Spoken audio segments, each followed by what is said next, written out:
బైబిల్లో ఉన్నటువంటి కొన్ని ఇన్సిడెంట్స్ ని తీసుకుని వాళ్ళని తప్పుగా చూపించే ధోరణి మీరు స్టార్ట్ చేశారు. యాక్చువల్గా ఏంటంటే బైబుల్లో లేనిది వాళ్ళు చెప్తున్నారు, ఉన్నది చెప్పట్లేదు. మొత్తం హిందూ ధర్మానికి సంబంధించిన వాళ్ళందరికీ కూడా ఆపాదించడం అనేది ఇట్స్ అ బిగ్ మెస్. ఆపాదించడం మాత్రమే కాదు, ప్రపంచంలో అందరికీ ఆపాదిస్తున్నారు. ఈవెన్ బైబుల్లో కూడా ఎక్కడ అమెరికా ప్రస్తావన లేదు. కొంతమంది ఋషులు వాళ్ళ భార్యలు ఎక్కడైతే స్నానం చేస్తున్నారో లేకపోతే ఉన్నారో అక్కడికి వెళ్ళి మొత్తం నృత్యం చేయడం అనేది ఎంతవరకు correct? Is that right are wrong? వాళ్ళు చూపించిన పేజ్లోనే పైన హెడ్డింగ్ రాసింది, మనిషి తలని వెనక్కి తీసుకురాలేని వాడు ఎలాంటి దేవుడు, ఇంకా ఏనుగు తలని ఒక మనిషికి ఫిట్ చేసేంత ఇది ఉందా అన్నట్టు ఈయన జోకు వేయడం, వాళ్ళు నవ్వడము, చప్పట్లు. That was my first step.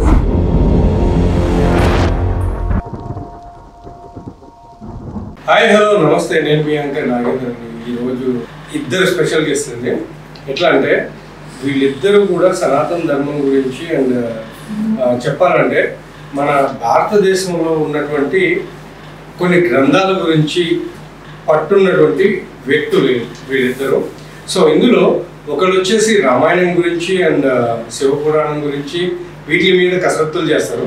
ఇంకొకళ్ళు వచ్చేసి ఆ బైబిల్ మీద అండ్ సమ్ అదర్ గ్రంథాల మీద, అంటే ఎట్లా అంటే ఋగ్వేదం మీద లేదా భగవద్గీత మీద, ఇట్లా కొన్ని గ్రంథాల మీద, ఇంకా రామాయణం మీద కూడా కనుక చెప్పుకోవచ్చు.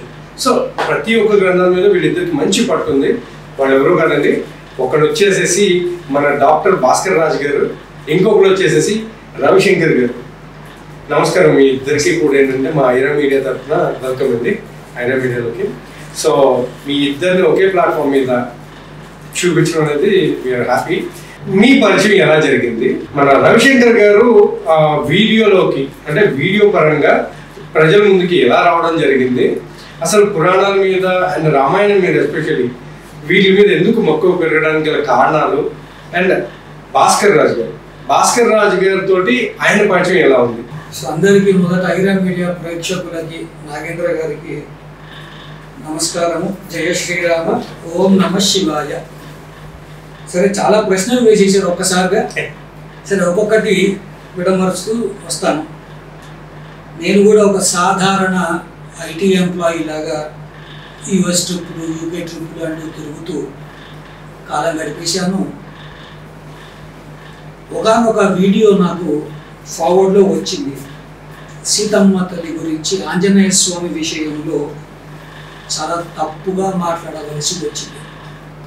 ఆ వీడియో నా దగ్గరికి రావడంతో చాలా బాధ కలిగింది.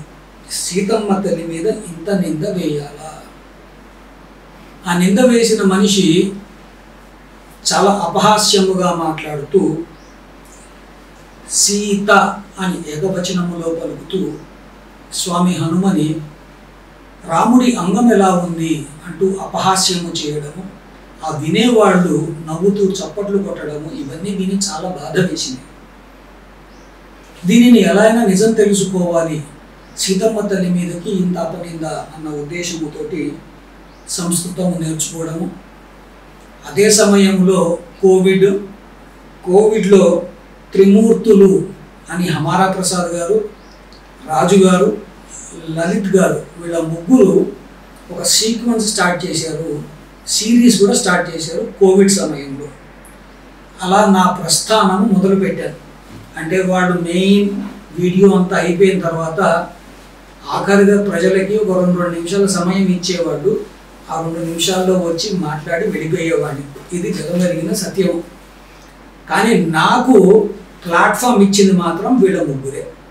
సో మొదట నాకు జన్మనిచ్చిన మా అమ్మ నాన్నకి, నాకు విద్యనిచ్చిన గురువులకి, దాని తర్వాత హమారా ప్రసాద్ గారు, భాస్కర్ రాజు గారు, లలిత్ గారే నాకు ఈ యూట్యూబ్ కానీ లేదా కెమెరా ముందరికి వచ్చి నాకు తెలిసిన 4 మంచి విషయాలు చెప్పే అవకాశం కల్పించింది వీళ్ళ ముగ్గురే.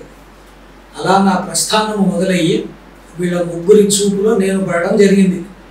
ఎవరో ఈ క్యాండిడేట్ వచ్చి సంస్కృతంలో 2 ముక్కలు మాట్లాడి లాజిక్ మాట్లాడుతున్నారని మొదలవ్వడము, హమారా ప్రసాద్ గారు పితృపక్షాల సమయంలో ఒక లైవ్ పెట్టడము, ఆ లైవ్ దాంట్లో నేను ప్రధాన పాత్ర పోషించడంతో నేను లైమ్ లైట్లోకి రావడం జరిగింది.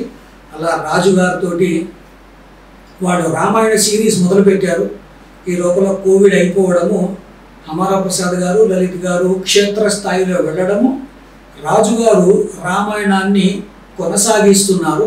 ఆ కొనసాగింపులో హమారా ప్రసాద్ గారిది, లలిత్ గారి చోటులో నేను, మా శ్రీనివాస రంగా గారు జాయిన్ అవ్వడం, మేము ముగ్గురము కలిసి దానిని పూర్తిగా సంపూర్ణంగా రామాయణము చేయడం జరిగింది. ఈ సమయంలోనే ఇంకొక మహామనిషి శివలింగము అంటూ దానిని తప్పుడు అర్థాలు తీయడంతో కసి పెరిగి శివపురాణాన్ని అక్షరము అక్షరము దాని ప్రతిపదార్థము దాని తాత్పర్యము చేయాలి అని నా అంతటా నేను నా భుజాల మీద వేసుకుని అలా మొదలు పెట్టడము. ఇలా నడుస్తున్న ప్రయాణంలో రాజుగారికి నాకు బాగా సన్నిహిత పరిచయం పెరిగి ఇప్పుడు ఏమిటి అంటే భగవద్గీత కూడా చేస్తున్నాను వారితోటి. సో ధర్మ మార్గంలో నన్ను ఎక్కువగా చూస్తూ ఉంటారు అందరూ. ఇది సంక్షిప్తముగా నా ప్రయాణము ఈ సనాతన ధర్మం యొక్క పోరాటంలో. సూపర్. ఇప్పుడు రాజు గారు, ముందుగా ఐరా ప్రేక్షకులకు అందరికీ నమస్తే. అలాగే మా రవి గారికి, తర్వాత నాగేందర్కు కూడా నమస్కారం. అయితే రవి గారు ఏది చెప్పినా కూడా తన మనసు నుంచి మాట్లాడతారని నా భావన. అయితే ఒకటి అన్నారు, రవి గారికి నేను ఒక స్టాండ్ ఇచ్చాను, అసలు నేను ఎంతవాడిని, నేను రవి గారికి ఒక స్టాండ్ ఇచ్చి పాపులారిటీ ఇవ్వడానికి. చేసే కార్యాన్నంతా కూడా ఆ పరమాత్మనే చేస్తాడు. ఎవరు ఎవరికి ఒక ప్లేస్ అంటూ కల్పించరు. ఇన్ఫ్యాక్ట్ నాది ప్రస్తావన చూడాలన్నా కూడా 2013-14 మధ్యలో నా ఫ్రెండ్స్తో జరిగిన క్యాజువల్ డిస్కషన్లో అసలు దేవుడు అంటే ఏంటి, దేవుడు ఎలా ఉండాలి అనే ఒక చర్చ వచ్చింది. అంతకుముందు నేను గుళ్ళకి వెళ్ళినా పూజలు చేసినా కూడా దేవుడు అన్ని ట్రాష్ అని ఏది నమ్మేవాడిని కాదు. బట్ ఒక సందర్భంలో ఎందుకైనా ఒక రీసెర్చ్ చేద్దామనే ఉద్దేశంతో రీసెర్చ్ చేస్తూ నా అంతకు నేను ఏదో చదువుకొని రీసెర్చ్ చేసుకున్న సమయంలో ఒక వ్యక్తి, ఆయన కూడా నాకు పరిచయం అయ్యాడు, అంటే పరిచయం చేయించారు. ఈయన ఇలా చదువుతున్నాడు, ఇలా రీసెర్చ్ చేస్తున్నాడు అంటే ఆయన నా దగ్గరికి ఒకసారి ఫోన్ చేసి, రాజమండ్రిలో ఒక డిబేట్ జరుగుతుంది బైబిల్ మీద, మీరు కూడా వస్తారా అని నన్ను పిలిచారు. సరే, నాకు అనుకోకుండా ఆ టైంలో ఏది సర్జరీలు లేకపోవడము అలా ఉండడంతో నేను కూడా వస్తానండి. ఎందుకంటే బైబిల్ నేను కూడా అప్పటికే చదివి ఉన్నాను, భాగవతం, భగవద్గీత ఇవన్నీ చదివి ఉన్నాను కాబట్టి సరే ఒకసారి వెళ్దామని నా కారులోనే బయలుదేరి వెళ్ళాను. అక్కడ ఈ శివశక్తి కరుణాకర్కి విజయప్రసాద్ రెడ్డి అనే ఇంకో క్రైస్తవుడికి మధ్యలో చర్చ. అక్కడ యేసుదేవుడా లేకుంటే కృష్ణుడు దేవుడా అని చర్చలో ఇక భగవద్గీత గురించి తెలిసి తెలియని జ్ఞానంతో ఆ క్రైస్తవుడు మాట్లాడిన తర్వాత నాకు కూడా ఆవేశం వచ్చింది. ఎందుకంటే అప్పటికే కొంచెం బేసిక్ బ్యాక్గ్రౌండ్ నాలెడ్జ్ ఉంది. అంటే క్రైస్తవులు అంటే ఇలా మాట్లాడతారా, ఉన్నదాన్ని వక్రీకరిస్తారా అని నాకు కూడా ఆవేశం కలిగింది. అప్పుడు కరుణాకర్కి కెమెరా కూడా లేదు. సో నా హ్యాండీ కెమెరా తోటే మళ్ళీ నేను నా రూమ్లో కరుణాకర్ని కూర్చోబెట్టి ఒక వీడియో రికార్డ్ చేయించి అది శివశక్తిలో అప్లోడ్ చేశాను. తర్వాత అంచెలంచెలుగా శివశక్తి కూడా బాగా పెరిగింది. అప్పుడు నాకు అనిపించింది, ఇలాంటి యుద్ధంలో ఒక్కరిద్దరు సరిపోరు, ఇంత నాలెడ్జ్ నేను గెయిన్ చేశాను కదా, అది నా దగ్గరే పెట్టుకుంటే లాభమే ఉంది అని నేను కూడా ఒక యూట్యూబ్ స్టార్ట్ చేసి ప్రజల్లోకి రావడం జరిగింది. అయితే నాకు ఒక డౌట్ ఉండింది, సరే నాకు ప్రొఫెషన్ అంటూ ఉంది, నేను ఇలాంటి విషయం మాట్లాడితే జనాలు ఏమనుకుంటారు అని అనిపించిన, for the good of humanity అబద్ధాలు చెప్పే వాళ్ళు ఉన్నారు కాబట్టి అబద్ధాన్ని ఖండించకుంటే రేపొద్దున అదే నిజమైపోతుంది అనే ఉద్దేశంతో యూట్యూబ్ని ప్రారంభించాం. తర్వాత మా రవి గారు చెప్పారు, అలా ప్రారంభించిన తర్వాత లలిత్ కుమారు, హమారా ప్రసాద్ వీళ్ళందరూ పరిచయం అయ్యారు. సో బైబిల్ని మనం ఆన్లైన్ స్టార్ట్ చేద్దామని బైబిల్ని స్టార్ట్ చేసాము. ఇంకో పక్క రామాయణాన్ని స్టార్ట్ చేశాము. అదే సమయంలో కోవిడ్ రావడము, ఆ కోవిడ్లో మా రవి గారు మా లైవ్లోకి రావడము, తాను కూడా అక్కడ మాట్లాడడం జరిగింది. సో ఏ విధంగా అయితే విజయప్రసాద్ రెడ్డి తప్పుడు మాటలు మాట్లాడితే నేను యూట్యూబ్ చేయాలని, వీడియో చేయాలని సంకల్పించాను, అదేవిధంగా రవి గారికి కూడా కొందరు క్రైస్తవులు మాట్లాడే తప్పుడు మాటల్ని విని తాను కూడా నేను కూడా వస్తానండి అని అంటే, అయ్యో రావడానికి ఏముందండి, ఇది మనం పోరాడుతుంది మన కోసం కాదు కదా, మనం పోరాడుతుంది ధర్మం కోసం. ఆ ధర్మం నిలబడితేనే దేశం నిలబడుతుంది కదా అనే ఉద్దేశంతో నేను కూడా రవి గారు వస్తా అంటే మీరు కూడా రండి, మీలాంటి వాళ్ళు చాలామంది రావాలి అని అన్నప్పుడు, అదే టైంలో హమారా ప్రసాద్ లలిత్ గారు వేరే కారణాల వల్ల రామాయణాన్ని మహాభారత బైబుల్ క్లాస్ని డిస్కంటిన్యూ చేయడము, మా రవి గారు రామాయణానికి జాయిన్ అవ్వడము, అదే టైంలో రంగా గారు నాకు ఫోన్ చేసి ఒక ఆడియో శాంపుల్ పంపించి ఆయన గానం చేసిన విధానం చూసి, అయ్యో ఇంత మంచి మనుషులు ఉన్నారు, వీళ్ళు వచ్చి రామాయణాన్ని పఠిస్తే రామాయణం గురించి చెప్తే ఇంకా బాగుంటుందని అనుకున్న వెంటనే నేనెవరండి ప్లేస్ ఇచ్చేవాడికి, ఆ పరమాత్మనే మిమ్మల్ని మా దగ్గరికి పంపించాడు, సో మనం కలిసి చేద్దామని అప్పటి నుంచి నా ప్రయాణం మొదలైంది. పోతే ఆన్లైన్లో కూర్చొని ఇన్ని చేశాము, కానీ ఇప్పుడు ఎదురెదురుగా కూర్చొని మా రవి గారితో ఇలా మాట్లాడడం అంటే నాకు ఎంత సంతోషమో. నాకు ఇది ఫస్ట్ టైం అంటే మీరు కాంట్రడిక్ట్ చేద్దామన్నా కూడా నగ్న సత్యం ఏంటంటే వీళ్ళ ముగ్గురి వల్లే నేను రంగా గారు కూడా ఫీల్డ్లోకి వచ్చాం. అది వాళ్ళ క్షేత్రస్థాయిలోకి వెళ్ళారా ఏంటి అనేది పక్కన పెడితే వాళ్ళ ప్లేస్ని మాకు అవకాశం ఇచ్చారు వాళ్ళు. కాబట్టి రాజు గారు ఇచ్చారా, అమర ప్రసాద్ గారు ఇచ్చారా, లలిత్ గారు ఇచ్చారా అన్నా కూడా, ఇప్పుడు మీరు ఉదాహరణకి ఒక స్కూల్ ఈవెంట్లోకి వెళ్ళారు, అది బోర్గా నడుస్తుంది, ఎవరో ఒక ఇద్దరు పిల్లలు వెళ్ళి కనుక ఒక మంచి డాన్స్ వేసారు అనుకోండి, ఏమవుతుంది, ఇంకో 20 మంది వచ్చి డాన్స్ వేస్తారు. అంటే you need some guys to inspire you. అలా వీళ్ళ ముగ్గురు నన్ను ఇన్స్పైర్ చేసిన వాళ్ళు మాత్రం వీళ్ళ ముగ్గురే. ఆ కోవిడ్ టైంలో వీళ్ళు త్రిమూర్తులు అని నేమ్ కూడా పెట్టుకున్నారు, అమర ప్రసాద్ గారు అండ్ మన లలిత్ గారు రాజు గారు, త్రిమూర్తులు అని ఒక పేరు పెట్టుకుని కోవిడ్ టైంని వీళ్ళు చాలా ఎఫెక్టివ్ గా వాడారు.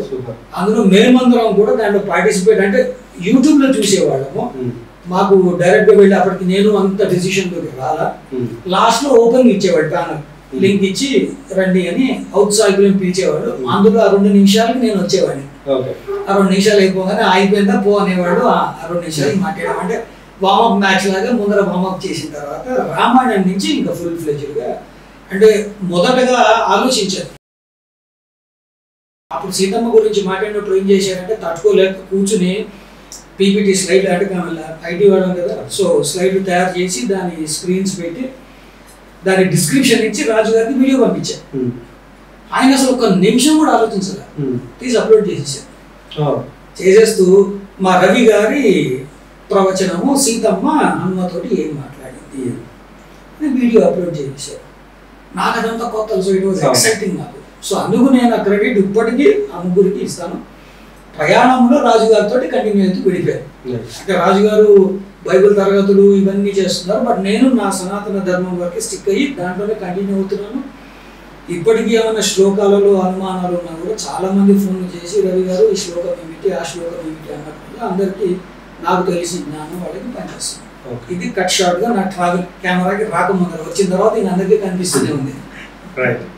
సో భాస్కర్ గారు, బైబిల్ క్లాసెస్ అంటే మీరు ఏం చేశారంటే బైబిల్లో ఉన్నటువంటి దాన్ని ఎండకట్టడమా, లేకపోతే అసలు బైబిల్ సిద్ధాంతమే తప్పని చెప్పడమా? అది కూడా కాకపోతే ఎవరైనా పాస్టర్లు హైందవ్యాన్ని లేదా హిందూ దేవీ దేవతలను కించపరిచారు కాబట్టి బైబిల్లో ఉన్నటువంటి కొన్ని ఇన్సిడెంట్స్ని తీసుకుని వాళ్ళని తప్పుగా చూపించే ధోరణి మీరు స్టార్ట్ చేశారు. యా, సో యాక్చువల్గా ఏంటంటే బైబుల్లో లేనిది వాళ్ళు చెప్తున్నారు, ఉన్నది చెప్పట్లేదు, అది నా కంప్లైంట్. అయితే నేను ఆల్రెడీ చెప్పాను కదా, నాది నాస్తికపు బ్యాక్గ్రౌండ్. సో అన్ని గ్రంథాలు ఒకటే దృష్టితో చదివాను, అంటే బైబిల్ కానివ్వండి, భగవద్గీత, రామాయణం, ఏదైనా సమదృష్టితో చదివాను. సో నాకు ఇప్పుడు డాక్టర్ అంటే మాకు రవి గారు ఐటీ ప్రొఫెషనల్, సో లాజిక్ని ఎప్పుడు మేము మిస్ కాము, లాజిక్ ప్రకారం వెళ్తాం.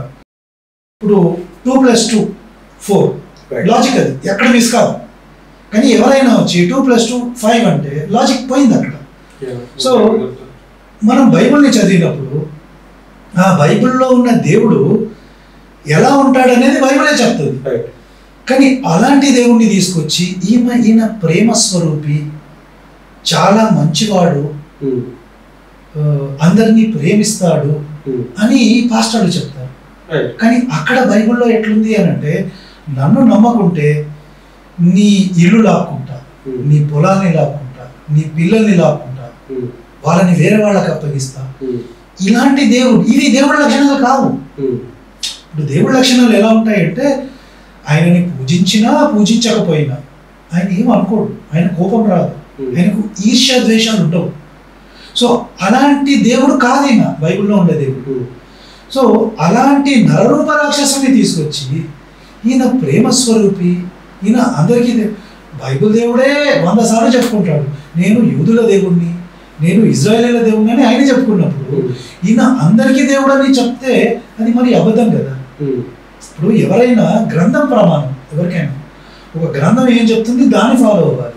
ఇప్పుడు భగవద్గీత ఉంది, ఎగ్జాంపుల్ మనం కోరిలేట్ చేద్దాం. ఎక్కడ కూడా శ్రీకృష్ణ పరమాత్మ నేను భారతదేశంలో ఉన్న వాళ్ళకి దేవుణ్ణి, హిందువులకు మాత్రమే దేవుణ్ణి అని ఎక్కడ చెప్పుకోడు ఆయన. కానీ ఈయనేమంటాడు, నేను యూదా జాతులకు 12 తెగలకు మాత్రమే దేవుణ్ణి, వాళ్ళ కోసమే ఆయన మాట్లాడతాడు. సో మరి ఇది బైబిల్లో ఉన్న విషయం కదా. వీళ్ళు ఏమంటారంటే 10 చోట్ల నేను ఇజ్రాయెల్ దేవుడు అని చెప్పుకునే చోట దాన్ని వదిలేసి నేను సర్వశరీరులకు దేవుడిని అనే ఒక్క మాట తీసుకొచ్చి ఈయన అందరికీ దేవుడు అంటాడు. పోనీ అక్కడితో ఆగారా? మీరు నమ్మే దేవుళ్ళు రాళ్ళు రప్పలు, విగ్రహారాధన చేయొద్దు, అది వ్యభిచారము, ఇలాంటి స్టేట్మెంట్లు ఇచ్చేసరికి ఇప్పుడు బైబుల్లో లేని విషయాలు చెప్తున్నారు వీళ్ళు. అది అదే ప్రాబ్లమ్. అంటే ఇప్పుడు ఇక్కడ బైబుల్లో వచ్చేసి ఇప్పుడు విగ్రహారాధన గురించి ఓన్లీ ఇజ్రాయలైట్స్ వాళ్ళు, అంటే ఇజ్రాయెల్లో ఉన్న వాళ్ళు అక్కడ చేసేటువంటి కొన్ని విగ్రహారాధన గురించి చెప్పడం జరిగింది. బట్ ఇక్కడికి వచ్చేసరికి వీళ్ళు ఏం చేశారంటే మొత్తం హిందూ ధర్మానికి సంబంధించిన వాళ్ళందరికీ కూడా ఆపాదించడం అనేది ఇట్స్ అ బిగ్ మెస్. ఆపాదించడం మాత్రమే కాదు, ప్రపంచంలో అందరికీ ఆపాదిస్తున్నారు. ఈవెన్ బైబిల్లో కూడా ఎక్కడ అమెరికా ప్రస్తావన లేదు. రైట్. కానీ అమెరికా దేశాలలో ఉన్న అందరినీ బలవంతంగా మార్చేశారు. సౌత్ అమెరికా అయిపోయింది, ఆఫ్రికా అయిపోయింది, అటు ఆస్ట్రేలియా వెళ్ళారు. పోనీ వాళ్ళు ఏదైనా ప్రవచనం చెప్పి సువార్త చెప్పి మార్చారంటే కాదు, కత్తులు పెట్టుకొని నరుక్కుంటూ పోయారు. ఇది చరిత్ర. మరి ఈ చరిత్రను చెప్పకుండా మేము సువార్త ద్వారా అందరినీ మార్చామంటారు. మరి కోట్ల మందిని చంపింది ఎవరు? క్రైస్తవులే కదా. మరి ఆ విషయాన్ని వదిలిపెట్టి మాది ప్రేమ మతం అంటే ఎట్లా ఒప్పుకుంటాం మనం? ఇప్పుడు కోట్ల మందిని చంపాలని మీరు అంటున్నారు. సరే, ఈ రోజు నేను ఏం చేద్దాం అనుకున్నా అంటే ఆధారాలు, కోట్ల మందిని ఎలా చంపారు, ఎవరు చంపారు, ఓకే, అది కొంచెం ఆధారాలతో మనం మాట్లాడదాం. ఖచ్చితంగా మాట్లాడతాం. రవిశంకర్ గారు, ఇప్పుడు శివపురాణం ఉంది. శివపురాణంలో శివుడు అనే ఎట్లా అంటే దేవుడు చాలా వరకు ఏంటంటే ముఖ్య పాత్ర వహించినటువంటి పర్సన్. సో ఆయన కొంతమంది ఋషులు వాళ్ళ భార్యలు ఎక్కడైతే స్నానం చేస్తున్నారో లేకపోతే ఉన్నారో అక్కడికి వెళ్ళి మునిమోతో నృత్యం చేయడం అనేది ఎంతవరకు correct? Is that right are wrong? దాని గురించి మీరు ఒకసారి. తప్పకుండా. మొదటిది సీతమ్మ గురించి, సీతమ్మ స్వామి హనుమ మధ్యలో జరిగిన సంభాషణని చండాలం చేసింది. అది ఫస్ట్ టాపిక్. నేను ఎంట్రీ ఇవ్వడం నా ప్రయాణం దీంట్లో. రెండోది శివలింగం శివుడి అందము, ఆ కింద ఉన్న పానవట్టము అమ్మవారి యోని అంటూ చాలా చండాలంగా మాట్లాడారు. ఈ 2 పాయింట్లు నన్ను ఈ ప్రయాణంలోకి లాగవలసిన 2 విషయాలు ఇవే. సో ఇది కోటి రుద్ర సంహితలో దారుకావన వృత్తాంతంలో జరిగిన ఒకనొక వృత్తాంతం. ఇది వాళ్ళు చూపిస్తూ శ్రీశైలం వాళ్ళు ఎవరో పండితులు ముద్రించినది, ఎవరో వైజాగ్ స్వామి గారు అనుగ్రహించినది అంటూ వాళ్ళు తీసి చూపించారు. ఆ రోజు నాకు గుర్తుంది, మేము ఆదిత్య హృదయం చేశాం. నేను దీక్షలో ఉన్నాను. ఆదిత్య హృదయం అవ్వడము, తిరుపతికి వెళ్ళి అక్కడ గడ్డంతో ఉన్నాను. మొత్తం ఆదిత్య హృదయం దాదాపు 2.5 గంటల ప్రవచనం చేసి ఆదిత్య హృదయం మీద ప్రతిపదార్థాలతోటి పెట్టంగానే అభిమన్యు తమ్ముడు ఫోన్ చేసి, గురువు గారు శివయ్య గురించి చాలా చండాలంగా మాట్లాడుతున్నారు, మనం లైక్ చేయాలి అని. సరేని వెళ్ళి వాళ్ళు చూసి, అప్పుడు నేను ఇంకా శివపురాణం మొదలు పెట్టాల. చూసేటప్పటికి వాళ్ళు చూపించిన పేజీలోనే పైన హెడ్డింగ్ రాసింది, హఠకేశ్వరలింగ ఆవిర్భావము అని రాసి ఉంది. ఈ వృత్తాంతం మీరు ఏది చెప్తున్నారో, ఋషి పత్నుల దగ్గరికి వెళ్ళి ఇవన్నీ చేసినది హఠకేశ్వరలింగ ఆవిర్భావం. కానీ వీళ్ళు దాన్ని ఎలా లైవ్లో పెట్టామని చెప్పారు? ఋషులు శపించారు, నీ లింగం ఊడిపోయిందని, ఆయన లింగం పడిపోయింది, అదే మీరు ఇప్పుడు పూజిస్తున్నారు. ఎంత తేడా ఉంది ఇది? ఇప్పుడు నేను దీనికి 2 విషయాల్లో చెప్తాను.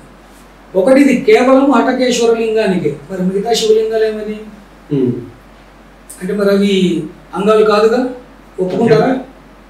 పోనీ ఇది అనుకుందాం, వాళ్ళ సాటిస్ఫాక్షన్ కోసం వాళ్ళు మాట్లాడిన తప్పుడు మాటలకి ఒకవేళ గనక ఇది హటకేశ్వర లింగ ఆవిర్భావం, ఇప్పుడు నేను చెప్తా దాని గురించి. హటకేశ్వర లింగ ఆవిర్భావంలో ఒకవేళ కనుక అది నిజంగానే శివుడి అంగమని వాడు ఆనందపడితే, మరి హటకేశ్వర లింగము కాని శివలింగాలు ఏమున్నాయో, శివాలయాలు ఉన్నాయో, అవి లింగము కాదని ఒప్పుకోవాలి. రెండో విషయం, హటకేశ్వర లింగ ఆవిర్భావంలో ఆయన వాళ్ళని అసలు వీళ్ళు పూర్తిగా చదవరు. దేనికంటే ఆ వృత్తాంతం మొదలవ్వడమే వీళ్ళు దారుకావనములో శివుడి మీద భక్తితోటి రోజు యజ్ఞ హోమాది క్రతువులు చేస్తూ భక్తి తత్పరులై ఉన్నటువంటి ఋషులు. వాళ్ళు ఒకనాడు సమిధల కోసం అడవిలోకి వెళ్ళినప్పుడు వాళ్ళ శివభక్తిని పరిశీలించడానికి శివుడు దిగంబర అన్న పదాన్ని వీళ్ళు ఏమని తీసుకుంటున్నారంటే తెలుగులో ఉన్నటువంటి నగ్నము అన్న పదం తీసుకుంటున్నారు. దానిని మీరు ఇంకొక ఉదాహరణ ఇస్తూ చెప్తాను. మొదటిది ఏమిటంటే వినాయకుడికి మనం చదువుతాం శుక్ల అంబర ధరం అంటున్నాం. శుక్ల అంబర ధరం అంటే తెల్లటి వస్త్రాలు వేసుకున్నవాడ. శుక్లాంబర ధరం తెల్లటి వస్త్రాలు వేసుకున్నవాడ. దిక్ అంబర అంటే దిక్కులనే వస్త్రముగా కలిగిన వాడ. అంటే దిక్కులకు వస్త్రాలు లేవు కదండి, నాలాంటి వాడు కూడా అనుమానం వస్తుంది, మీకే కాదు నాకు కూడా వస్తుంది. దాని అర్థం ఏమిటంటే ఎన్ని దిక్కులు ఉన్నాయో, 8 దిక్కులు ఉన్నాయో లేదా 10 దిక్కులు, పైన ఊర్ధ్వము అధోగతి చూసుకుంటే మొత్తం 8 పైన కింద, 10 దిక్కులలో వ్యాపించి ఉన్నవాడు అని చెప్పిన అర్థానికి తీసుకొచ్చి తెలుగులో మనకి తెలిసిన దిగంబరము అన్నారు. కొన్ని వాళ్ళ సంతోషార్థమే దిగంబరముగా వచ్చాడు అనుకుందాం. దానిని ఎలా చెప్పారు? ఋషిపత్నుల యొక్క పాతివ్రత్యాన్ని కూడా శంకిస్తూ ఆడవాళ్ళందరూ వచ్చి పరిగెత్తుకుంటూ వచ్చి శివుడి మీద పడి కౌగిలించుకున్నారు. కానీ మీరు శ్లోకాలు చూస్తే ఆడవాళ్ళు పరస్పరము అని ఉన్న దాన్ని వదిలేసి వీళ్ళందరూ వెళ్ళి శివుని కౌగిలించుకుంటున్నారు అని తప్పుడు అర్థం చెప్పారు. ఆ సమయంలో ఋషులు వచ్చి నీ లింగం, భార్యలు శివుణ్ణి పట్టుకుంటుంటే వాళ్ళు వచ్చి ఈయన లింగం ఊడిపోవడం చెప్పించడం ఏంటి? ఇప్పుడు ఆడవాళ్ళు అందరూ పోయి ఆ ఋషిపత్నుల పాతివ్రత్యాన్ని వీళ్ళు తప్పుపడుతున్నారు. ఏమని చెప్పారు వాళ్ళు? ఈ ఋషిపత్నులు అందరూ ఆయనని వెళ్ళి పట్టుకుని ఊగులాడిపోతున్నారు. అదే సమయానికి ఋషులు వచ్చి నీ లింగం ఊడిపోవుగా. కామన్ ఏ మగవాళ్ళని వచ్చి ఏం జరుగుతుంది ఇక్కడ ఆశ్చర్యంగా చూస్తాడు తప్ప ఏమీ లేకుండా సమిధలు మోసుకుంటూ అడవి నుంచి వచ్చిన వాళ్ళు పక్కనే నీ లింగం ఊడిపోవుగా అని చెప్పిస్తారు. కామన్ సెన్సెస్ ఇవన్నీ. కనీసం ఆ వృత్తాంతము చదివిన కింద రాసి ఉంటుంది ఏమని అంటే, ఇక్కడ పరమశివ ఇక్కడ ఉద్భవించావు, ఎక్కడ నీ లింగ రూపము పడిందో అది ప్రజ్వలమైందో ముల్లోకాలని కాల్చేస్తుందో ఆ స్థలంలో ఇక్కడే స్థాపితమై ఉండవయ్యా అని వీళ్ళు కోరుకున్నప్పుడు అది హటకేశ్వరుడిగా ఇక్కడ ఉండిపోతాను ఆయన అనుగ్రహించి అక్కడ హటకేశ్వరుడిగా ఉన్నాడు అని వృత్తాంత అంతంలో ఉన్నదాన్ని కూడా దాచిపెట్టేసి శివలింగం అంటే శివుడి అంగము అని తీసుకొచ్చేసారు. వీళ్ళు కనీసం శివపురాణం చదివి ఉంటే విద్యేశ్వర సంహిత 5వ అధ్యాయము వీళ్ళు ఓపికగా చదివితే, చదవాలని ఇంట్రెస్ట్ ఎవరికన్నా ఉంటే కనుక విద్యేశ్వర సంహితలో సనత్ కుమారుడు నందికేశ్వరుని అడుగుతాడు, నందికేశ్వర ఈ లింగ ఉద్భవము లేదా ఈ లింగ పూజ యొక్క సిద్ధాంతము ఎప్పటి నుంచి మొదలైంది అని. అక్కడ చాలా క్లియర్గా రాసింది. విష్ణువు బ్రహ్మ మధ్యలో జరిగిన ఒక పరస్పర విభేదము వల్ల వారిద్దరి మధ్యలో అగ్నిస్తంభముగా వెలసి ఆ పైన చూద్దాం అంతము చూద్దామని బ్రహ్మ, మొదలు చూద్దామని విష్ణుమూర్తి వరాహ రూపములో ఆయన హంస రూపంలో వెళ్ళి కనుక్కోలేక తిరిగి వచ్చి ఆయన కేతకి అంటే మొగలి పువ్వు, కేతకి పువ్వుతోటి అబద్ధపు సాక్ష్యము చెప్పించినందుకు పరమశివుడు ఆ అగ్నిస్తంభం నుంచి ఆవిర్భవించి బ్రహ్మని శపించడము. దాని తర్వాత వాళ్ళకి జ్ఞానం వచ్చి, అయ్యా నువ్వు వచ్చిన సమయంలో మాకు ఇది చాలా ఆనందము, ఈ సమయంలో నువ్వు ఇక్కడ లింగముగా ఉండిపో అని ప్రార్థించినప్పుడు ఇది ఏ రోజు జరిగిందో ఆ రోజే శివరాత్రి. అందుకు మనకి శివరాత్రి లింగోద్భవము అనగానే వీళ్ళు తప్పుడు అర్థాలు తీస్తున్నారు. వీళ్ళకి లింగము అంటే మగవాడి అంగం అన్న ఉద్దేశంలోకి పోతున్నారు తప్ప ఆ లింగం అంటే అగ్నిస్తంభము ఏనాడు ఏ సమయంలో ఉద్భవించిందో ఆ రోజున మనకి శివరాత్రి. అలా వచ్చింది మనకి శివరాత్రి సాంప్రదాయం. అయ్యా మరి ఇంత అగ్నిలింగముగా నువ్వు ఉంటే భక్తులు నీ దగ్గరికి రాలేరు కదా, మరి భక్తవత్సలుడివి నువ్వు ఎలా మరి దీనికి అవతరిస్తావు అంటే ఆయన చిన్న సైజులోకి వచ్చేసి అదే మనకి అరుణాచలము. అందుకు అది అగ్నిలింగం. మీకు ఎక్కడ లేని వేడి ఎక్కడ ఉంటుందంటే తిరువణామలైలో ఉంటుంది, ఎందుకంటే అది అగ్నిలింగం. ఇంత చక్కటి వృత్తాంతము లింగము ఎప్పుడు మొదలైందంటే సృష్టి ప్రారంభములో ఇది జరిగింది. విష్ణువుకి బ్రహ్మకి జరిగిన పరస్పర వైరుధ్యము యుద్ధము ఎప్పుడు జరిగిందంటే సృష్టి అంతమైపోయి ప్రళమయ్యి ప్రతి సృష్టి జరిగే సమయంలో బ్రహ్మగారికి విష్ణుకి నువ్వు నా కొడుకు అంటే నువ్వు నా కొడుకు అని వచ్చినటువంటి విభేదము మధ్యలోంచి ఈ అగ్ని స్తంభము ఉద్భవించింది. అంటే సృష్టి మొదటి నుంచి లింగము ఉంది. మీరు ఇప్పుడు ఈ హటకేశ్వర లింగ ఆవిర్భావాన్ని పట్టుకొచ్చి దాన్ని మీకు ఇష్టం వచ్చినట్టుగా మాట్లాడి శివుడి లింగము అంటే శివుడి అంగము అని, కింద ఉన్న పానవట్టం ఎవరంటే అమ్మవారి యోని అని. యోని అన్న అర్థం కూడా వీళ్ళకి తెలియదు. యోని అంటే మూలము. మనము పుట్టుక మూలం అది కాబట్టి ఆ ప్రదేశాన్ని యోని అని పిలిచారు తప్ప ఆడవారి జననాంగం యోని కాదు. విష్ణు సహస్రనామములో విష్ణుమూర్తిని విశ్వయోని అని పిలుస్తున్నాను. అంటే ఇప్పుడు విష్ణుమూర్తికి యోని ఉందనా? అంటే సంస్కృతములో ఉన్నటువంటి అక్షరాన్ని పట్టుకొచ్చి మనకి తెలిసిన తెలుగులో అక్షరాన్ని అనువదించేసి దాన్ని నోటికి వచ్చినట్టు మాట్లాడడం అనేది రాజుగారు అన్నారు కదా 2+2 = 4. లేదు నేను నిజంగా చూపిద్దాం అనుకుంటున్నాను, ధైర్యంగా చూపించవచ్చు. అక్కడ వాళ్ళు చూపించిన స్క్రీన్ షాట్ ఆ రోజు అభిమన్యు సేనలో నేను చేసిన లైవ్లో వాళ్ళు చూపించిన వీడియో స్క్రీన్ షాట్ ఆపినప్పుడు అక్కడ ఆపు అభి అని చెప్పి పైన హెడ్డింగ్ చూపించాను, హటకేశ్వర లింగ ఆవిర్భావము. మరి మిగతా శివలింగాలకు కూడా శ్రీశైలం ఏం చేద్దాం, కాళహస్తి ఏం చేద్దాం, అన్ని మిగతావన్నీ ఏం చేద్దాం? నేను కూడా కొంచెం యాడ్ చేస్తాను. తప్పకుండా.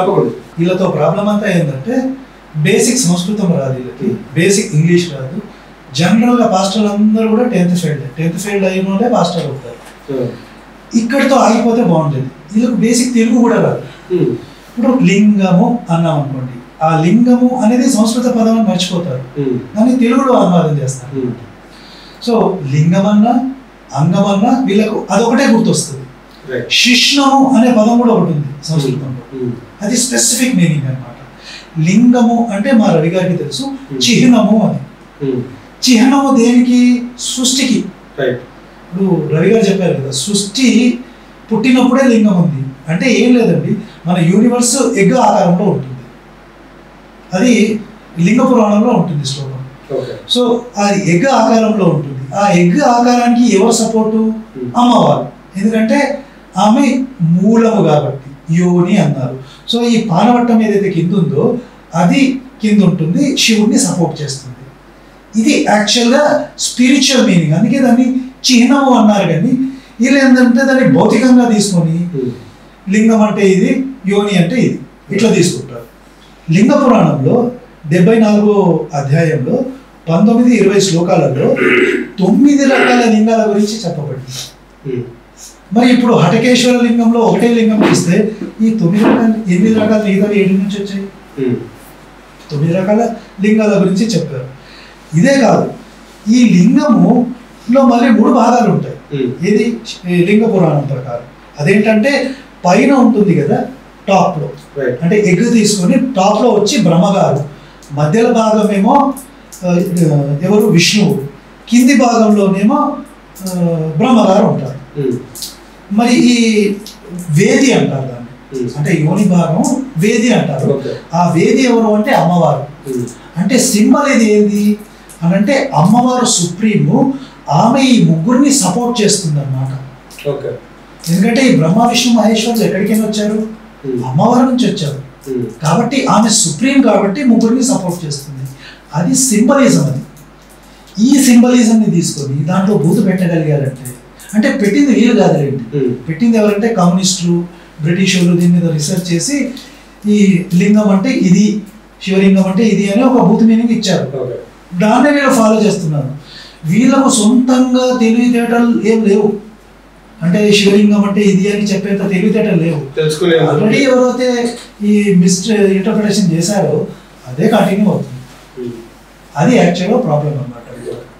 పాయింట్ ఏంటంటే ఇప్పుడు మీరు లింగం అనేది మీకు అండ పిండ ఇప్పుడు దీన్ని మీరు ఎలా కూర్చోబెట్టగలరు? సపోర్ట్ పడిపోతుంది, ఇటు పడిపోతుంది. ఎందుకంటే దీని ఎడ్జ్ వచ్చేసి ఇట్స్ షార్ప్. దానిని ఆధారపీఠముగా అమ్మవారు ఉంది. అర్ధనారీశ్వర తత్వం. మీరు పైన నుంచి బ్రహ్మ విష్ణు మహేశ్వరుడు, కింద అమ్మవారు ఆధారపీఠముగా ఉందని తీసుకున్నా, లేదా ఈ బ్రహ్మాండాన్ని వేది రూపంలో అమ్మవారు తీసుకున్నా, ఇక్కడ మళ్ళీ యోని అనగానే దాన్ని జనటల్గా తీసుకోకూడదు. యోని అంటే మూలము, the one who supports. దానిని తెలుగు పదంలోకి తీసుకొచ్చి అది జెనిటల్ అనుకుంటే అది మీ విజ్ఞానాన్ని వదిలేస్తారు. దాని మీద తర్వాత చాలా ట్రోలింగ్లు చేశారు. నాకు ఇక్కడ మొదట్లో కొంచెం ఎందుకు ఆలోచించాను అంటే వీళ్ళు సబ్జెక్ట్ కాకుండా పర్సనల్ ట్రోలింగ్ చేస్తారు. అది వాళ్ళ విజ్ఞానకు వదిలేయారు. నేను మాట్లాడిన టాపిక్ని ఐదర్ మీరు దాన్ని ప్రాపర్గా విత్ శ్లోకాతో ప్రూవ్ చేయండి, లేదా వదిలేసేయండి. ఇప్పుడు నా పర్సనల్ ట్రోలింగ్ చేసినందువల్ల మీకు వచ్చేది ఏమీ లేదు. సరే మీ వ్యూవర్స్ పెరుగుతారా, ఎంజాయ్ చేసుకోండి, బాధ లేదు. ఇదే లింగము విషయాన్ని నా ఫస్ట్ స్టెప్ ఏది సీతమ్మ స్వామి హనుమ మాట్లాడింది. యాని రామస్య లింగాని లక్ష్మణశ్చ వానర తాని భూయా సమాచక్ష్వ నా శోక సమావిషేత్. నిస్సిగ్గుగా మైకు పట్టుకుని సీత స్వామి హనుమని రాముడి అంగం ఎలా ఉంది అనగానే ఈయన మళ్ళీ నరేషన్ చేస్తున్నాడు. ఆ మనిషి మా రామాయణంలో ఉంటుందంటే అరే పిచ్చాడా ఏం మాట్లాడుతున్నావు, ఇదిగో నీ సుందరకాండలో 31st చాప్టర్ తీయి, ఇదిగో ఇక్కడ ఉంది అన్నాడు. నా కసితోటి వెళ్ళిపోయారు. యాని రామస్య లింగాని, ఇదన్నీ బహువచనంలో పడ్డాయి. ఓకే, మనిషికి ఒకటే ఉంది. ఒకవేళ నువ్వు తప్పుడు అర్థం తీసుకున్నా లింగాని అని ఇన్ని ఎక్కడి నుంచి తీసుకొస్తున్నారు? కామన్ సెన్స్ ఉండాలి కదా. యస్య రామస్య లింగాని, చిహ్నాలు, రాముడి యొక్క లక్షణాలు ఏమిటి, లక్ష్మణుడి యొక్క లక్షణాలు ఏమిటి చెప్పు హనుమ అని ఉన్న శ్లోకాన్ని తీసుకొచ్చి సీత రాముడి అంగం ఎలా ఉందని స్వామి హనుమని అడిగింది. ఎంత కోపం వచ్చేసి ఆ రోజు నేను చాలా కంట్రోల్ చేసుకున్నాను. ఏ భార్య అయినా కూడా తన మొగుడి గురించి అవతల మనిషిని అనుకుని అడగదు.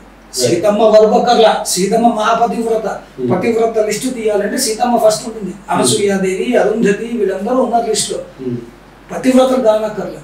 మామూలు ఆడవాళ్ళు కూడా, ఆడవాళ్ళు వరకు అక్కడ, మగవాళ్ళు కూడా ఎవరు ఇంకో ఫ్రెండ్ దగ్గరికి వెళ్ళి మా ఆవిడ ఎలా ఉందని అడగడు. As common sense. కానీ ఇంత నిశ్చిగ్గుగా కొంత ఎంతమంది కూర్చున్నారో తెలియదు మనకటు. ఈయన జోకు వేయడం, వాళ్ళు నవ్వడము, చప్పట్లు, that was my first step. అందుకే వాళ్ళ మీద నాకు కోపం ఉన్నా కూడా వాళ్ళ మీద నాకు ఎక్కడ సాఫ్ట్ కార్నర్ ఉంది. ఎందుకంటే వాళ్ళ వల్లే నేను ఇవాళ ఇక్కడ ఉన్నాను. ఎగ్జాక్ట్లీ. ఏదైనా సరే ఒక ఎట్లా అంటే ఒక చెడు నుంచి మంచికే దారి తీస్తుంది అనేది ఇక్కడ మిమ్మల్ని చూస్తే అర్థమైపోతుంది. అండ్ ఇప్పుడు ఈ టాపిక్లోనే నేను ఇంకో టాపిక్ ఉంది, దాని గురించి ఏంటంటే వినాయకుడిది శిరచ్ఛేదం.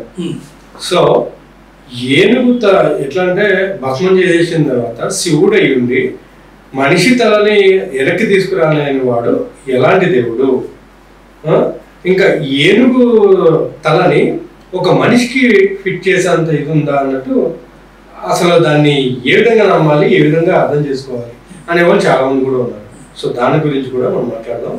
బట్ దానికంటే ముందు నేను ఇంతకు భాస్కర్ రాజు గారిలో క్వశ్చన్ అడిగాను, దానికి ఆధారాలతో ఆయన మాట్లాడాను ఒక్కసారి. ఆ తర్వాత మీరు క్రైస్తవం అనేది ప్రపంచానికి ఎట్లా స్ప్రెడ్ అయింది అనేది చరిత్ర చదవాలి. చరిత్రలో ఆల్రెడీ ప్లెంటీ ఆఫ్ బుక్స్ ఉన్నాయి. వాళ్ళు చేసిన క్రూసేడ్స్ కానీ వాళ్ళు చేసిన దౌర్జన్యాలు అన్నీ ఉన్నాయి. కొన్ని లిస్ట్ ఇస్తాం. క్రిస్టియానిటీ అనేది అనేక కల్ట్లుగా ఉండేది. అంటే ఒక్కొక్క దాన్ని ఒక్కొక్కరు పాటించేవాళ్ళు అనమాట. మనం చరిత్ర చూస్తే అర్లీ చర్చ్ ఫాదర్స్ అంటారు. ఆ అర్లీ చర్చ్ ఫాదర్స్లో కూడా అసలు యేసు అనే వ్యక్తి ప్రస్తావన మనకు 160, 170 కామన్ ఎరాలో మాత్రమే కనపడుతుంది, అంతకుముందు కనపడదు. అంటే యేసు ప్రస్తావనే లేదు. ఇన్ఫాక్ట్ చరిత్రకారులు చెప్పిన యేసు అనే క్యాండిడేట్లు కనీసం ఒక 22 మంది ఉన్నారు జోసెఫస్ ప్రస్తావనలో. సో ఎప్పుడైతే ఈ కల్ట్లన్నీ పెరిగి అంటే ఇప్పుడు ఏం లేదండి, ఒక ఒక సిటీ ఉంది, ఆ సిటీలో అనేక గ్యాంగ్లు ఉన్నాయి, ఒక్కొక్క గ్యాంగ్ ఒక్కొక్క బిలీవ్ చేస్తారు. వాళ్ళని లీగలైజ్ చేశారు రోమన్ రాజులు కొందరు. లీగలైజ్ చేసిన తర్వాత ఏమవుతుంది, పవర్ వచ్చేస్తుంది. ఇప్పుడు అది ఎట్లుంటుందంటే ఒక తెలంగాణ అనుకుందాం, ఆ తెలంగాణలో అనేక కల్ట్లు ఉన్నాయి. సో గవర్నమెంట్ ఏం చేంజ్ చేసిందంటే మీకు పవర్స్ ఇచ్చానరా, మీరు ఏమన్నా చేసుకోండి, నేను క్షమించేస్తాను అంటే వాడు ఏం చేస్తాడు, ఊరి మీద పడతాడు. సో ఎప్పుడైతే క్రిస్టియానిటీ 315లో లీగలైజ్ అయిందో వీళ్ళంతా ఏం చేశారంటే మా నమ్మకమే ఉండాలి, మీ నమ్మకం ఉండకూడదు అని పేగన్ గుళ్ళు ఉండేవి. ఏది అనేక చోట్ల, యూరోప్లో, ఇటాలీలో, అనేక చోట్ల, ఈస్టర్న్ యూరోప్లో, ఈవెన్ ఇక్కడ కూడా మన ఇజ్రాయెల్ ఆ ప్రాంతంలో కూడా వీళ్ళు గుళ్ళని కూలగొట్టడం మొదలుపెట్టారు. కూలగొట్టినా కూడా రాజు ఏంటంటే తన రాజ్యాన్ని కాపాడుకోవడానికి ఏమనేవాడు కాదు, వాళ్ళకి పనిష్మెంట్ ఇచ్చేవాడు కాదు. అలా వీళ్ళు చంపేసేవాడు, నా మతమే ఉండాలి, వేరే మతాలు ఉండకూడదు. అలా వీళ్ళు దౌర్జన్యాలు చేసేవాడు. ఒక స్టాండర్డ్ ఎగ్జాంపుల్ ఇస్తాను. హైఫేషియా అని అలెగ్జాండ్రియాలో ఒక ఫిలాసఫర్ ఉంది, హైఫేషియా. ఈ హైఫేషియాకి సంబంధించిన ఒక మూవీ వచ్చింది, దాని పేరు అఘోరా.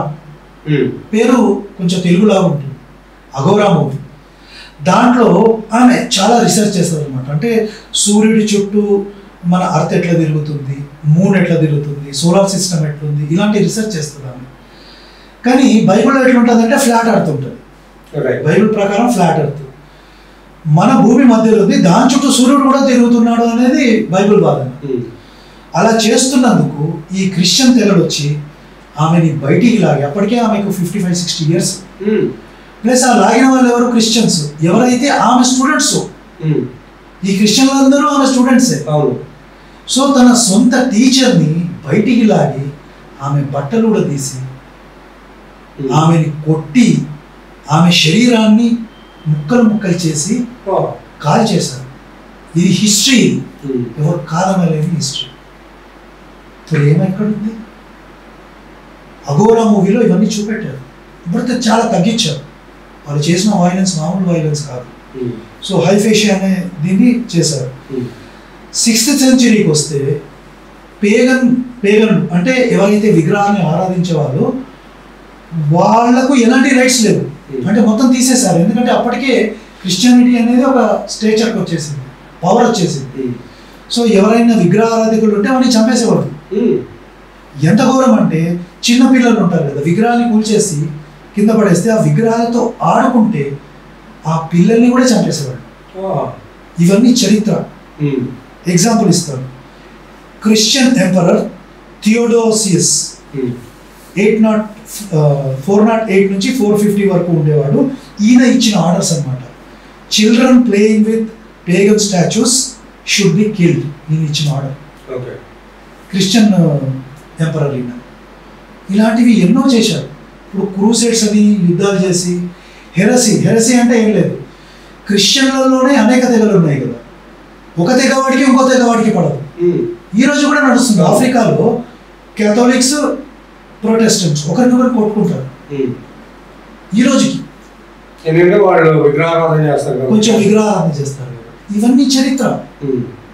ప్రాబ్లం ఏంటంటే ఈ పాస్టర్లు, 10th ఫెయిల్డ్ పాస్టర్లు ఎప్పుడు కూడా చదవడు, అసలు చదవకుండా మాది ప్రేమ మతం. ఎందుకంటే యేసు చెప్పాడు, ఒక చెంప కొడితే ఇంకో చెంప చూపెట్టమని చెప్పాడు. కానీ ఇదే యేసు ఇంకొన్ని చోట్ల నన్ను నమ్మకుంటే వాడిని నా దగ్గరికి తెచ్చి సంహరించు అంటాడు. యేసే చెప్తాడు. అది లూకా సువార్తలో ఉంటుంది. సో ఇలాంటి మనం చెప్తున్నాం కదా, క్రైస్తవ చరిత్ర చదువు అంటే లూకా సువార్తలో ఏ సందర్భంలో చెప్తాడు, అది ఒక ఉపమానంగా చెప్తాడు. అంటే ఆయన ఏం చేస్తాడంటే, నేను రాజుని అని ఒక ఎగ్జాంపుల్ ఇస్తాడు. ఇచ్చి కొన్ని డబ్బులు ఇచ్చాడు, మీరు అంటే సువార్త గురించి చెప్పడానికి సంబంధించిన ఒక ఎగ్జాంపుల్ ఇస్తాడు అన్నమాట. కొన్ని డబ్బులు ఇస్తాడు, దీంతో వ్యాపారం చేయి. వ్యాపారం చేయడం అంటే ఏం లేదు, మతం మార్పిడి చేయి, అలా ఎగ్జాంపుల్ ఇస్తాడు. సో ఒకడు వ్యాపారం చేయడు, ఎన్ని డబ్బులు యేసు ఇచ్చాడో అన్ని డబ్బులే రిటర్న్ ఇస్తాడు. ఇచ్చినప్పుడు ఆ సందర్భంలో అంటే నా అధికారాన్ని ఎవరు నమ్మకుండా అని చంపే, అది ఉదాహరణగా చెప్తాడు అన్నమాట యేసు అక్కడ. సో ఇలాంటి ప్రస్తావన అంటే మనం క్రైస్తవ చరిత్ర చదివితే ఎవ్వరు కూడా క్రైస్తవానికి అంటే ఇప్పుడు చెప్పాలంటే పోప్స్ అనేవాళ్ళు ఎవరైతే ఉన్నారో పోపులు గీపులు అవన్నీ కూడా కరెక్ట్ కాదంటారా? అసలు వాళ్ళకి సంబంధమే లేదంటారు. వాళ్ళు ఏది బైబిల్లో చెప్పారో అదే చేశారు, అదే చేశారు. ఇన్ఫాక్ట్ చాలా మంది పోపులు ఎట్లంటే ఒక పోపు అంటే ఇంకో పోపుకి పడేది కాదు. సో ఒక పోపు ఆల్రెడీ కొన్ని పనులు చేసి చచ్చిపోయాడు. ఒక పోపు కోపం వచ్చి ఏం చేశాడంటే ఆ అంతకుముందు చనిపోయిన వాడు చెడ్డవాడని వాడి డెడ్ బాడీని స్కెలిటన్ని బయటికి తీసి దాన్ని మొత్తం రోమ్ పట్టణంలో ఊరేగించి ఆయన బొక్కలన్నీ కాల్చి మళ్ళీ నదిలో వేసేవారు. ఇది క్రైస్తవ చరిత్ర. చదువు ప్రాబ్లం ఏంటంటే మన భారతదేశంలో ఉన్న పాస్టర్ ఎవడు కూడా బైబిలే కరెక్ట్ చదవడు, హిస్టరీ సంగతి మర్చిపోతాం, బైబిలే చదవడు. మేము ఇవన్నీ చెప్తే నువ్వు వాట్సాప్ యూనివర్సిటీ అంటారు. అరే నేను రిఫరెన్స్ ఇస్తా, ఏ సంవత్సరంలో చంపాడు మొత్తం రిఫరెన్స్ ఇస్తా. మరి వస్తావా నాతో డిబేట్కి? మొత్తం రిఫరెన్స్ ఇస్తా, ఏ సంవత్సరంలో జరిగింది, ఎంతమందిని చంపారు, మొత్తం లిస్ట్ ఉంది నా దగ్గర. ఓకే, ఎవరైనా సరే క్రిస్టియానిటీకి సంబంధించిన క్రైస్తవులు అంటే మెయిన్లీ పాస్టర్లు, చదువుకున్న పాస్టర్లు అయితే ఇంకా బెటర్ అండి. 10th క్లాస్ ఫెయిల్ అయితే వద్దనేసి చెప్తున్నారు మన ఎట్లా అంటే భాస్కర్ రాజు గారు. సో ఎవరైనా సరే ఇంకా డౌట్స్ ఉంటే ఆయన దగ్గర ప్రూఫ్స్తో సహా ఉన్నాయి, వాళ్ళు డిబేట్కి సిద్ధంగా ఉంటే కనుక ఐరా మీడియాని సంప్రదించవచ్చు. భాస్కర్ రాజు గారితో కూర్చోబెట్టి డిబేట్ చేపిస్తాం. Okay okay sir. ఇంకా సో ఇలా అంటే నా దగ్గర 13 పేజీల ఒక ఫైల్ ఉంది. Okay, fully proofs with proofs, ఎప్పుడెప్పుడు చేశారు, ఎంతమందిని చంపారు, అమెరికాకి వెళ్ళి కూడా ఈ కొలంబస్ అనేవాడు ఎన్ని దౌర్జన్యాలు చేశారో మొత్తం లిస్ట్ ఉంది. ఇవన్నీ మనం బైబిల్ గురించి ప్రశ్నించవచ్చు. ఇవన్నీ ఉన్నాయి మన దగ్గర ఆధారాలు. ఇవన్నీ చేసినట్టు క్రైస్తవులు ఒప్పుకుంటారు. ఇన్ఫ్యాక్ట్ క్రైస్తవం అనేది అమెరికాలో కానీ యూరోపియన్ కంట్రీలో కానీ ఇట్స్ ఎ ఫెయిలింగ్ రిలీజన్. మొన్ననే ప్యూర్ రిపోర్ట్ వచ్చింది. ప్యూర్ రిపోర్ట్ ప్రకారం ఒకప్పుడు 70-80% ఉన్న క్రైస్తవులు ఈరోజు 40% వచ్చారు. అమెరికాలో, యూరోప్లో చర్చిలు మూతపడుతున్నాయి, చర్చిలు బార్లు అవుతున్నాయి. మొన్ననే ఒక ఫేస్బుక్లో ఒక ఇది కూడా వచ్చింది. ఐ థింక్ అమెరికాలో ఒక చర్చిని అమ్మితే దాన్ని మన హిందువులే కొని దాన్ని కృష్ణ మందిరాన్ని చేశారు. సో మరి ఇవన్నీ మనం ఎట్లా నెగ్లెక్ట్ చేస్తాం? లేదండి మాది ప్రేమ మతం. ఎవరిని ప్రేమించారో చెప్పండి, లిస్ట్ ఇవ్వండి, నేను కూడా చూస్తాను. ఆయన దేవుడు ఎలా అయ్యాడు, కొడుకు కూడా ఎవరో తెలియకుండా తల నరికేస్తాడా అన్న ప్రశ్నతోటి మొదలైంది ఇది ఫస్ట్.